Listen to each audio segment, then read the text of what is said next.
الله ربي والإسلام ديني ومحمدا رسول الله ويقيني. Assalamualaikum warahmatullahi wabarakatuh. Ustadz, teman saya mengamanahkan pertanyaan. Teman saya pernah berzina, tapi tidak sampai hamil, dan dia kini telah bertobat. Yang ingin teman saya tanyakan, apakah yang harus dilakukan? Menyembunyikan aib itu atau berseturan kepada keluarga? Terima kasih.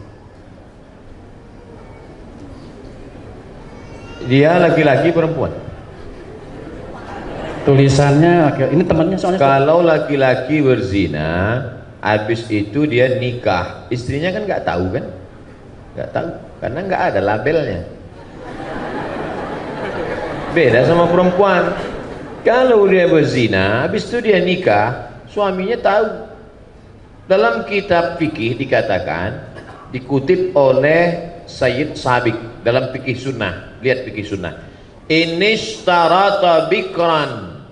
Kalau seorang laki-laki menikah mensyaratkan istrinya mesti bikran. What the meaning of bikran? Virgin. Inishtarata bikran. Kalau laki-laki mensyaratkan istrinya harus bikran, virgin, fabanat thaiban, ternyata setelah nikah tidak virgin, falahul fashu, maka laki-laki itu punya hak untuk fasah. Fasah artinya pembatalan pernikahan. Makanya tertulis di botol, do not accept if cell is broken. Makanya saya tanya, tadi yang tanya laki-laki apa? Perempuan. Kalau laki-laki dia tobat nasuha, selesai. Jangan kau ceritakan sama dia. Jangan pula nanti, dek, ada sesuatu yang mau ku ceritakan. Apa bang? Kau bukan yang pertama. Apa? Tapi kalau perempuan kau harus cerita, karena kalau tidak nanti, ini bahaya. Cuman menanyanya jangan langsung pancing-pancing dia dulu. Pancing dia, Mas, ya, apa sih arti keperawanan bagimu? Terus dia bilang, alah nggak ada. Aku pun nggak perjaka, katanya. Apa?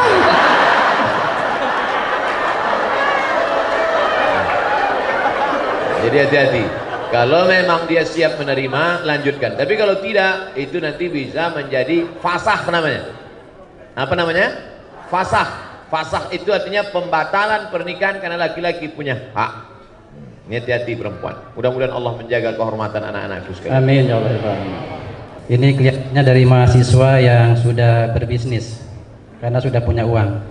Bagaimana cara kita bertobat dengan utang-utang yang dulu pernah menjadi kebiasaan, tapi lupa di mana utangnya? Bagaimana Ustaz? Orang yang paling tinggi IQ-nya, cerdas pun, kalau udah cerita utang ini banyak juga lupa. Nggak tahu entah kenapa, memang begitu. Nah, jadi antum jangan merasa cuma antum aja. Saya tidak lupa, cuman banyak jumpa dengan orang-orang lupa. Dulu sebelum pinjam duit dekat kan, begitu udah dapat macam nggak kenal ya. Ada orang mati syahid. Orang mati syahid itu bebas dari 4. Tidak merasakan sakaratul maut, tidak merasakan azab kubur, tidak merasakan hisab, langsung masuk surga. Ilat dain, kecuali utang. Orang mati syahid aja kalau punya utang tertahan, apalagi mati konyol. Oleh sebab itu masalah utang ini jangan macam-macam. Jadi cobalah dari sekarang diingat-ingat berapa hutang piutang, cari alamatnya. Cari alamatnya. Dulu ini cari, bayar. Sudah dicari ahli warisnya tidak ada, diingat-ingat, dibayar, diserahkan ke masalih ammah, kepentingan umum. Di antaranya masjid, panti yatim, fakir miskin. Hitung dulu. Bapak calon jamaah haji, sebanyak apapun ibadah kalian di tanah suci, kalau hutang tidak kalian bayar, kalian akan dituntut di hadapan Allah. Menangis calon jamaah haji, datang jumpa saya 4 mata. Mohon maaf Pak Ustadz, saya malu di depan orang banyak. Hutang bapak apa? Bapak kan orang kaya. Memang saya kaya Pak, tapi saya cari orangnya belum ketemu Pak Ustadz. Hutang Bapak apa? Dulu makan bakwan 3 bayar 1. Hati-hati nih mahasiswa. Bukan kalian, kami dulu. Nah, hitunglah bayar. Oleh sebab itu maka cari bayar. Kalau tidak ketemu maka dihitung ekuivalen berapa itu, lalu kemudian diserahkan ke masalih ammah, kepentingan umum untuk umat. Serahkan ke masjid. Assalamualaikum Pak Ketua Masjid. Ya, ini ada uang. Uang apa nih Dek? Terima aja lah Pak, yang tanya-tanya. Jadi nggak perlu akad. Saya bayarkan akad utang Mbak Wan selama 3 tahun SMP tunai. Nggak perlu. Wallahu a'lam. Alhamdulillah, Ustadz. Assalamualaikum warahmatullahi wabarakatuh. Ustadz ganteng, hehehe, gitu. Ustadz yang ganteng, hehehe. Bagaimana pendapat Ustadz tentang Islamization of knowledge? Bukankah semua ilmu sains itu dari Allah Subhanahu Wa Taala? Jadi ilmu apapun itu Islam, tergantung orangnya. Kan? Syukran. Naik sepeda itu bisa nggak dibedakan? Naik sepeda itu ilmu kan? Ilmu belajar naik sepeda. Lalu kemudian bisa nggak dibagi? Ini naik sepeda Islam, ini naik sepeda konvensional. Ilmu kan? Ilmu cara naik sepeda. Naiknya dari kanan. Nanti kalau jatuh, sebelum jatuh na'udzubillah. Setelah jatuh la haula wala quwata illa billah. Letaknya di mana? Mengeksplorasi ayat-ayat Al-Quran, hadis-hadis. Ada ayat kauniyah, ada ayat alam semesta. Itu semua disebut ayat oleh Allah Ta'ala. Inna fi khalqis samawati wal ardi wa ikhtilafil laili wan nahari la ayat. Bagaimana menggali, mengeksplorasi ekonomi dari Al-Quran, dari sirah Nabi. Ada mahasiswa pasca sarjana ngontak saya mau nanya masalah andragogi. Assalamualaikum Ustaz Somad. Waalaikumsalam. Saya tesis S2 saya tentang andragogi, kata dia. Mohon maaf, saya andragogi ini bukan bidang saya. Saya taunya Andra and the Backbone. Saya mau ngajak ketemuan karena mahasiswa ini perempuan, mahasiswi, jadi saya nggak berani ketemu di rumah makan, ketemunya di masjid. Nanti kalau ketemu di rumah makan dia foto kan bahaya. Akhirnya ketemu di masjid. Kata dia, andragogi ini apa? Saya tanya. Andragogi ini belajar setelah dewasa, Ustaz. Terus saya sudah cari hadisnya nggak ketemu. Kata dia udah nyari hadis Sahih Bukhari, Sahih Muslim nggak ketemu. Belajar setelah dewasa. Lalu saya tanya, Khadijah beda umur dengan Nabi berapa tahun? Waktu Nabi umur 25, Khadijah umur 40. 40 dengan 25 berarti perbedaan umur 15. Waktu Nabi dapat wahyu umur 40, berapakah umur Khadijah? 55. Berarti dia belajar Islam umur berapa? 55. Belajar Islam setelah umur 55 itu apa namanya? Andragogi. Ketika saya tanya gitu, berapa umur Khadijah belajar Islam? 55 Ustadz. 55 itu anak-anak apa dewasa? Dewasa. Apa itu namanya?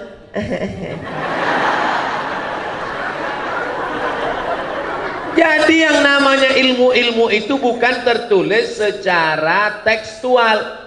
Dia maunya yang ada di kepala dia, dibukanya Sahih Bukhari, andragogi adalah itu anak TK. Paham?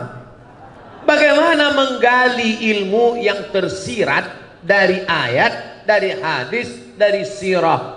Maka ulama itu disebut dengan faqih, bukan alim, faqih. Makanya doa Nabi untuk Abdullah bin Abbas, Allahumma faqihhu fiddin. Nabi tak mengatakan Allahumma alimhu, enggak. Nabi mengatakan Allahumma faqihhu fiddin. faqih dia dalam ilmunya, bisa menggali yang tersirat di balik ayat, maka muncullah ekonom-ekonom yang menemukan solusi umat dari ayat. Ayatnya sama, dibaca oleh qori internasional Muammar ZA Kiai Haji, dibaca oleh Abdul Somad, ayat sama, tapi ada temuan yang berbeda ketika dibaca oleh seorang ekonom dari tazkiyah. Insyaallah. Wallahu a'lam. Alhamdulillah. Masih ada Ustaz banyak. Assalamualaikum Ustaz, saya ingin bertanya. Ini mahasiswa kelihatannya. Apabila sudah ada jodoh, boleh Ustaz? Boleh.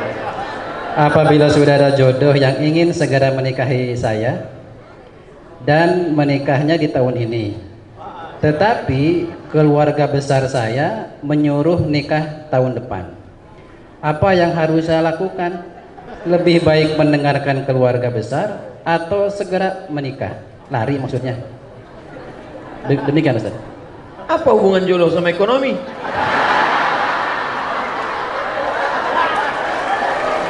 Karena jodoh terkendala disebabkan oleh Ekonomi. banyak yang ngaku. Jadi ekonomi ini menggantung kepada segala aspek. Ibadah menjadi khusyuk karena ekonomi. Ceramah menjadi khusyuk. Kenapa saya ceramah di tazkiyah ini khusyuk? Ekonominya bagus, AC-nya kencang. Coba kalau di tempat lain berkipas aja lah. Ekonomi Islam adalah, tapi di sini masya Allah, di sudut-sudut ada AC, hebat. Hebatnya lagi AC-nya nggak kelihatan karena dimasukkan ke dalam dinding. Kan biasa. Kenapa acara ini bisa diliput di seluruh dunia, bisa melihat? Karena ekonominya mapan, kameranya besar-besar. Di tempat lain saya ceramah, sini nggak ada kamera, walaupun nggak semuanya hidup. Artinya ekonomi ini. Nah, man istata'a minkumul ba'ah. Coba tengok hadisnya. Man istata'a minkumul ba'ah. Siapa di antara kamu yang ba'ah? Apa kata syarah? Syarih penjelas hadis. Al-ba'ata al-qudratu. Makna al-ba'ah mampu. Mampu secara apa? Mampu secara keilmuan, mampu secara finansial. Man istata'a minkumul ba'ata, siapa di antara kamu yang sudah mampu menikah, falyatazawwaj fa innahu aghaddu lil basar, karena menikah itu menundukkan pandangan, wa ahsanu lil farj, menjaga kemaluan. Faman lam yastati, siapa yang tak sanggup, fa alaihi bisawm, banyak-banyak puasa. Jadi adik-adik mahasiswa yang belum mampu menikah, kalian puasa aja dulu. Puasa. Kalau puasa kalian nafsu ada, tenaga tak ada. Lemes ya. Jadi bawaannya mau mati aja. Bro, itu ada mahasiswi cantik dari tazkiyah. Aku udah nggak ngeliat lagi. Udah mau mati aja bawaannya. Nantilah habis buka baru kita cari. Nah, oleh sebab itu, kalau ekonomi sekarang ekonomi sudah mapan. Kira-kira mana yang didulukan Pak Ustadz? Apakah saya menikah tahun ini atau dengan keluarga? Balik kepada Al-Quran. Apa kata Allah? Wa amruhum syura bainahum. Orang beriman itu memutuskan berdasarkan syura. Datang ke ayah, datang ke ibu. Papa. Jangan panggil papa, kita makan sambal terasi nah. Ayah, saya ada rencana nikah sekarang ya. Kau sudah punya kemapanan ekonomi, sudah mampu insya Allah ya. Tahun depan, mobil belum ada, nanti cucuku naik motor batuk.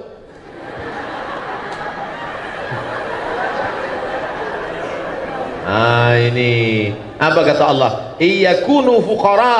Kalau calon mantumu itu fuqara, miskin, yughnihimullah. Allah yang akan membuat dia kaya. Nanti datang ke dia. Kamu mau minang anak saya? Iya Pak. Datang aja naik Grab.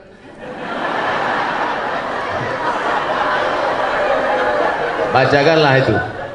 Ingat-ingat yang saya sampaikan tadi. Iyakunu fuqara yughnihimullah. Kalau yang datang ini miskin, Allah akan mengkayakan dia. Pergi pulang gitu. Yang nyampaikan itu jangan mulut kamu. pinjam mulut orang lain yang kira-kira ngomongnya didengar sama orang tua. Datangi ibu rektor, datangi Dr. Sapi Antonio, mereka yang ngomong. Jangan mentang-mentang kamu udah ngaji pulang kamu yang menceramahi orang tua. Ayah sini, mama sini. Assalamualaikum. Begitu. Musyawarah. Jangan nikah diam-diam. Nanti sudah punya anak baru kalian pulang kampung. Orang tua tak tahan darah tinggi. Pulang kalian bukan bawa ijazah, bawa menantu sama anak. Mati dia. Musyawarah baik-baik. Jangan sampai menjadi penyesalan. Bagus kalau mahasiswa-mahasiswi mapan menikah, dua-dua tercapai insya Allah. Mudah-mudahan semuanya disegerakan Allah menikah. Yang bilang amin yang belum nikah aja. Wallahu a'lam. Waalaikumsalam. Ustadz, ini ada lagi. Ustadz, saya mahasiswi semester 5. Cita-cita saya meninggal husnul khotimah. Subhanallah. Tetapi hobi saya berbuat maksiat. Enggak linear. Ingin mati tapi maksiat. Jujur saya selalu menyadari perbuatan saya. Perbuatan yang salah. Bahkan saya sering menangisinya.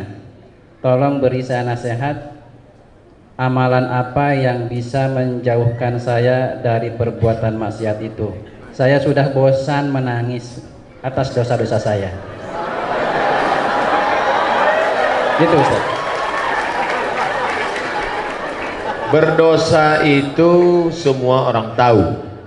Tapi penyebab apa membuat engkau berdosa, engkau mesti tahu. Dosa apa yang kau lakukan dan mengapa engkau berdosa, mesti tahu. Sehingga mudah kita mencarikan obatnya. Itulah gunanya kita diperiksa dulu sama dokter di USG, itu USG hamil. Di scan supaya dipastikan apakah dia usus buntu atau cancer, supaya jelas. Maka jangan sampai salah obat.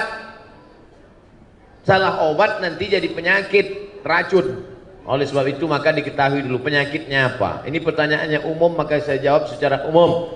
Pak Ustadz, saya bergelimang dosa. Dosamu apa? Penyebabnya apa? Dosa saya ini karena sebabnya ini. Cepat atasi.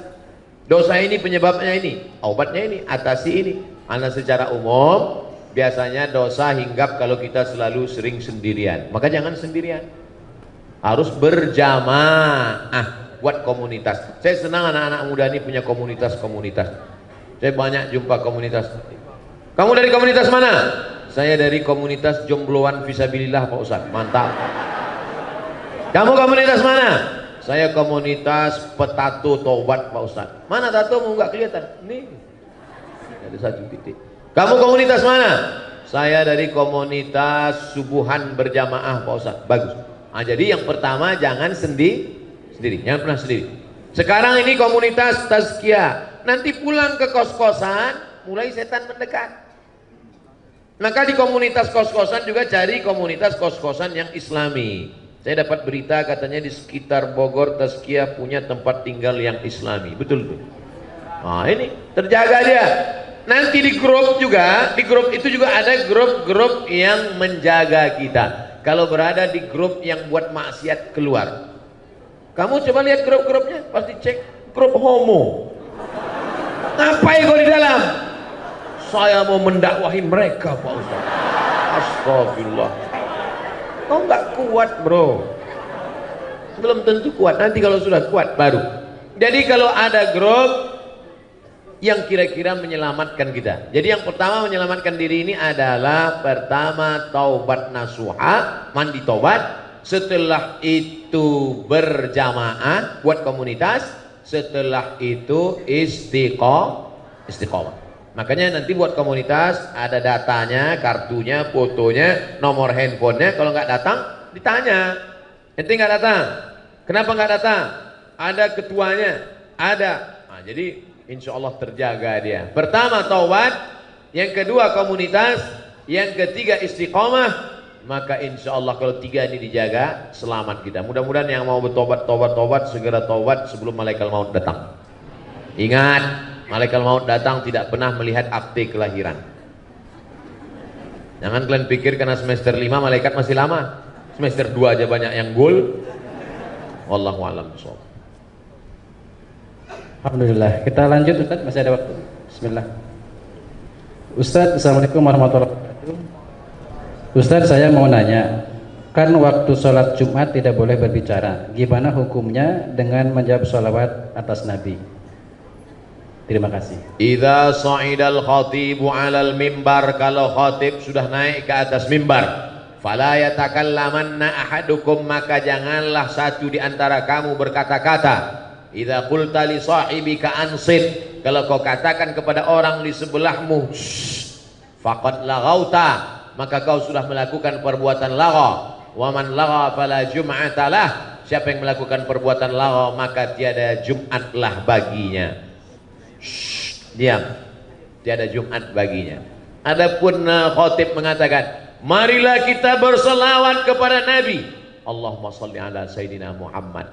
Apakah lagha? Tidak, karena dia sedang berdoa kepada Allah, memohonkan selawat untuk Nabi Muhammad sallallahu alaihi wasallam. Seandainya berdiri salah satu dari jamaah itu, jamaah sholat Jumat berdiri, lalu dia ngomong ke khatib, Pak Khatib, cepetan dikit dong, nih kami kelas di tasbih udah mau masuk nih. Apakah batal khutbah Jumat? Tidak. Mana dalilnya? Karena Nabi pernah khutbah, tiba-tiba datang orang Arab Badui ke pintu Masjid Nabawi. Apa kata dia? Ya Muhammad, halakatil amwal. Wahai Muhammad sallallahu alaihi wasallam, kampung kami sudah hancur, tanam-tanaman mati kering kerontang, onta-onta mati tidak minum, tolong berdoa kepada Allah. Apakah Nabi waktu itu ngomong batal sholat Jumat? Nah, Nabi angkat tangan. Nabi angkat tangan, apa kata Nabi? Aghithna, aghithna, aghithna. Itulah yang disebut dengan istisqa dalam khutbah Jumat. Nabi justru berdoa, minta supaya turun hujan. Selesai sholat Jumat, pulang sahabat, basah halaman Masjid Nabawi. Begitulah hebatnya doa Nabi SAW. Jadi yang membatalkan itu kalau berkata-kata sesama jamaah. Adapun jamaah berdoa, jamaah ngomong ke khatib, atau sebaliknya, khatibnya ngomong ke jamaah, apakah batal khutbah? Tidak. Nabi sudah khutbah, tiba-tiba ada seorang laki-laki datang, langsung duduk. Apa kata Nabi? Qum, berdiri, berdiri, berdiri kata Nabi. Nabi suruh dia sholat 2 rakaat. Andai saya sedang khutbah, tiba-tiba datang seorang laki-laki duduk, saya suruh dia berdiri, berdiri. Tapi belum pernah lagi. Qum, berdiri sholat. Makanya kalau adik-adik terlambat, jangan langsung duduk waktu sholat Jumat, tetap sholat 2 rakaat. Tapi janganlah sholatnya di depan khatib. Ini udah terlambat, bikinlah ke pinggir-pinggir sana. Ini udah terlambat di depan khatib. Allah, pakai baju kaos, tulis ini, emang masalah buat Allah. Allah malam. Ustaz, ada 3 lagi, boleh? Baik. Assalamualaikum warahmatullahi wabarakatuh. Ustaz, teman saya mengamanahkan pertanyaan. Teman saya pernah berzina, tapi tidak sampai hamil, dan dia kini telah bertobat. Yang ingin teman saya tanyakan, apakah yang harus dilakukan? Menyembunyikan aib itu atau berterus terang kepada keluarga? Terima kasih. Dia laki-laki perempuan? Tulisannya, ini temannya soalnya. Kalau laki-laki berzina, habis itu dia nikah, istrinya kan nggak tahu kan? Nggak tahu, karena nggak ada labelnya. Beda sama perempuan. Kalau dia berzina, habis itu dia nikah, suaminya tahu.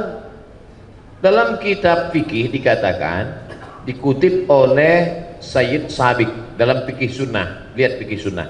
Inishtarata bikran, kalau seorang laki-laki menikah mensyaratkan istrinya mesti bikran. What the meaning of bikran? Virgin. Inishtarata bikran, Kalau laki-laki mensyaratkan istrinya harus bikran, virgin, fabanat thaiban, ternyata setelah nikah tidak virgin, falahul fashu, maka laki-laki itu punya hak untuk fasah. Fasah artinya pembatalan pernikahan. Makanya tertulis di botol, do not accept if cell is broken. Makanya saya tanya tadi, yang tanya laki-laki apa? Perempuan. Kalau laki-laki dia tobat nasuha, selesai. Jangan kau ceritakan sama dia. Jangan pula nanti, dek, ada sesuatu yang mau ku ceritakan. Apa bang? Kau bukan yang pertama. Apa? Tapi kalau perempuan kau harus cerita, karena kalau tidak nanti ini bahaya. Cuman menanyanya jangan langsung pancing-pancing dia dulu. Pancing dia, Mas, ya, apa sih arti keperawanan bagimu? Terus dia bilang, alah, nggak ada. Aku pun nggak perjaka, katanya. Apa?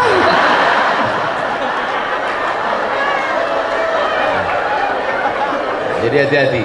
Kalau memang dia siap menerima, lanjutkan. Tapi kalau tidak, itu nanti bisa menjadi fasah namanya. Apa namanya? Fasah. Fasah itu artinya pembatalan pernikahan karena laki-laki punya hak. Ini hati-hati perempuan. Mudah-mudahan Allah menjaga kehormatan anak-anakku sekalian. Amin ya Allah. Ustaz, dua lagi. Bagaimana jika perekonomian di dunia berbasis Islam? Akan seperti apa perekonomian itu? Apakah masih ada kemiskinan? Apakah masih akan terjadi inflasi? Kita bicara tentang ekonomi di alam gaib atau alam nyata? Saya tanya sekali lagi. Bicara ekonomi Islam ini bicara teori di alam kertas, makalah, seminar, lokakarya, atau pernah nyata di alam nyata? 2,5 tahun jadi khalifah dan dia menantang siapa yang bisa berjalan kaki dari Son'a ke Darul Bayda. Son'a, Yaman. Sekarang kita hitung, Yaman, naik Yaman, Saudi Arabia, naik ke atas Suriah, Yordania, Palestina, naik ke atas lagi Mesir, Tunisia, Aljazair, Maroko, 9 negara. Siapa yang sanggup jalan kaki 9 negara mencari fakir miskin, bawa ke sini, kata Umar bin Abdul Aziz. Abad kedua Islam, tidak ada fakir miskin kalau ekonomi Islam diterapkan. Jadi kita bukan cerita masalah makalah seminar, kita bicara tentang pernah wujud ada di alam nyata, bukti real, fakta, bukan fiktif. Jadi orang Islam cerita ekonomi ini bukan dongeng, bukan cerita tentang masalah. Ini mesti diwujudkan kepada umat Islam. Lalu kemudian kenapa dalam fikih itu, coba baca kitab tafsir di abad-abad keempat, abad-abad kelima, abad-abad keenam. Mereka cerita tentang anjing Ashabul Kahfi warnanya apa? Apakah anjing herder, apa anjing bulldog? Mereka cerita tentang perahunya Nabi Nuh sebesar apa? Kayunya dari kayu apa? Mendaratnya di mana? Lalu kemudian orang zaman sekarang baca itu, apa ini? Ngapain dikaji anjing Ashabul Kahfi? Ngapain dikaji? Justru kalau dilihat dari sisi lain, begitulah hebatnya ekonomi zaman itu sampai mereka memikirkan sesuatu yang berlebihan karena memang makan cukup, kehidupan luar biasa, ekonominya mapan, sampai mereka berpikir tentang sesuatu yang tak terpikirkan oleh manusia sekarang. Sekarang kenapa orang tidak produktif? Gimana mau produktif? Ekonomi morat-marit, tunggang langgang, litang pukang. Jadi kalau dibaca abad-abad pertengahan, abad keempat, abad kelima, abad keenam, kenapa tafsir-tafsir, fikih-fikih itu mengkaji dengan kajian luar biasa. Bahkan di Indonesia, kalau adik-adik nanti baca fikih ketika Islam sedang jaya-jayanya di Kalimantan, ada kitab fikih namanya Sabilal Muhtadin, ditulis oleh mufti kerajaan Banjar, namanya Syekh Muhammad Arsyad Al-Banjari. Dikaji tentang masalah sesuatu yang tak terpikirkan oleh manusia, saking kan mapannya ekonomi mereka saat itu. Andai ada seorang pergi ke hutan, bisa konsen? Masih bisa? Andai ada orang pergi ke hutan, sampai di hutan turun hujan gerimis, maka dia pun masuk ke dalam gua, berteduh di dalam gua. Setelah berteduh dalam gua, hujan pun reda. Lalu dia keluar dari dalam gua melanjutkan perjalanan. Ternyata gua tempat dia berteduh tadi rupanya, maaf, kemaluan raksasa. Apakah dia wajib mandi junub? Orang sekarang kalau baca itu, ngapain dikaji masalah ini kan nggak penting. Memang betul, tapi cari sisi lain. Begitulah mereka berpikir, saking kan sudah mapannya ekonomi sana itu. Tak ada lagi fakir miskin, orang kaya raya, sampai orang berpikirnya pun kelas VVIP. Nah, jadi banyak orang mengatakan, ini kitab-kitab klasik ini Ustaz terlalu besar masalah. Kenapa kitab itu sampai 1 meter panjangnya? Tafsir Al-Kabir yang ditulis oleh Imam Fakhruddin Ar-Razi 606, semeter panjangnya. Kitab-kitab fikih itu ditulis Raudhatul Talibin wa Umdatul Muftin. Dalam syarah hadis pula Fathul Bari syarah Sahih Al-Bukhari, sampai dikaji masalah waw, masalah fa, masalah wa. Untuk apa dikaji ini? Saking kan makmurnya hidup mereka, tak ada lagi dikaji masalah kemiskinan. Kenapa penulis-penulis sekarang tidak produktif? Salah satu sebabnya adalah masalah ekonomi. Saya hanya ingin bercerita bahwa umat Islam kalau cerita ekonomi Islam bukan cerita teori, tapi pernah jaya. Dia ingin mengulang kejayaan itu. Dan kalau Islam jaya, semua akan mendapatkan rahmat. Wa ma arsalnaka illa rahmatan lil alamin. Wallah.